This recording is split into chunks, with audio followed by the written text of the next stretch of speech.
E se a inteligência artificial pudesse nos ajudar a lembrar? Mas, sabe, não de tudo, só do que realmente importa. Hoje, a gente mergulha nas histórias escondidas por trás do Google Fotos para descobrir como a tecnologia tenta capturar o impossível, a emoção humana dentro de um algoritmo.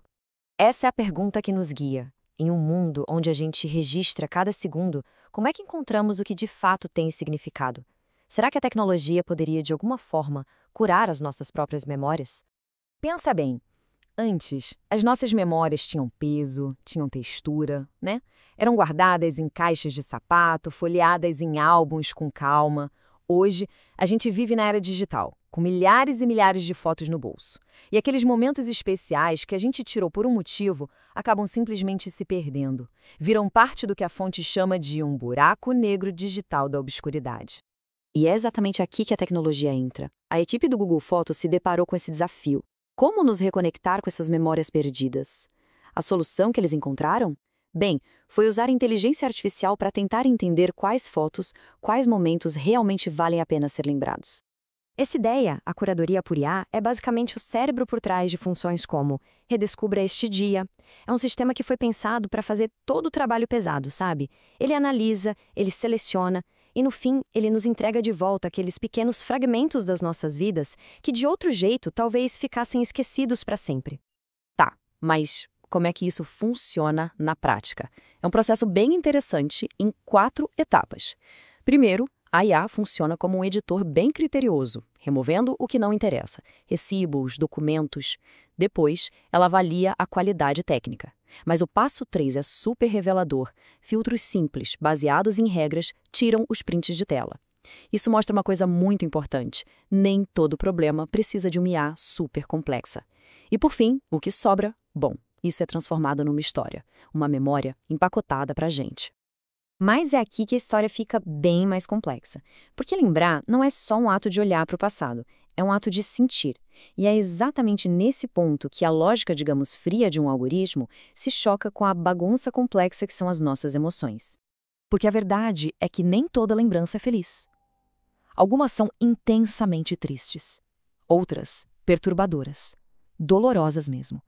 E aí, quando um sistema decide, sozinho, de forma automática, trazer essas memórias de volta, o impacto de um erro pode ser gigantesco. Olha só essa citação. É da própria autora do artigo, uma designer do Google Fotos. Ela ilustra perfeitamente o dilema. A experiência pessoal dela com a perda do pai mostra como a linha entre uma doce lembrança e uma dor que ressurge do nada é muito tênue. E ela muda com o tempo. E esse é o X da questão, né? O que parece óbvio para um algoritmo, por exemplo, vamos filtrar fotos de funerais. É, na verdade, um desafio humano gigantesco. A experiência do luto não segue um padrão universal. Então, uma IA que foi treinada com uma única visão de um mundo, inevitavelmente ela vai cometer erros. Isso aqui desmonta qualquer suposição simples. Para a IA, um funeral no Ocidente pode até parecer um casamento. Já nas tradições hindus, é o branco que simboliza o luto. Em Camarões, são cores vibrantes que celebram a vida. Agora, como é que se ensina uma máquina a navegar por essa teia cultural tão complexa? A resposta talvez é que, sozinha, ela não consegue. E foi essa constatação que levou a equipe à verdadeira solução. Se a máquina não pode ser perfeita, então o poder de decisão, ele precisa voltar para a mão da gente. A resposta não era uma IA ainda mais inteligente, era combinar a automação com o controle humano. Esse é um princípio fundamental do design aqui. A inteligência artificial, ela trabalha com probabilidades, com palpites bem informados. Ela faz o melhor que pode com os dados que tem. Só que no universo das emoções, probabilidade não basta. É preciso ter a palavra final. E foi assim que nasceram essas ferramentas de controle direto. A chance de poder ocultar rostos, datas ou simplesmente desligar tudo. Isso muda o jogo, né? Deixa de ser algo que o sistema impõe e passa a ser algo que a gente pode moldar de acordo com a nossa própria jornada emocional. Permite que alguém, como a própria autora, possa guardar as memórias mais dolorosas e, quem sabe, anos depois, quando se sentir pronto, trazê-las de volta. Então, o que tudo isso nos diz sobre o futuro do ato de lembrar? Parece que a gente está entrando numa era onde a tecnologia não só guarda as nossas lembranças, mas participa ativamente de como a gente revive elas. As lições que ficam disso tudo são muito valiosas. Primeiro, o ponto de partida tem que ser sempre as pessoas, a experiência humana.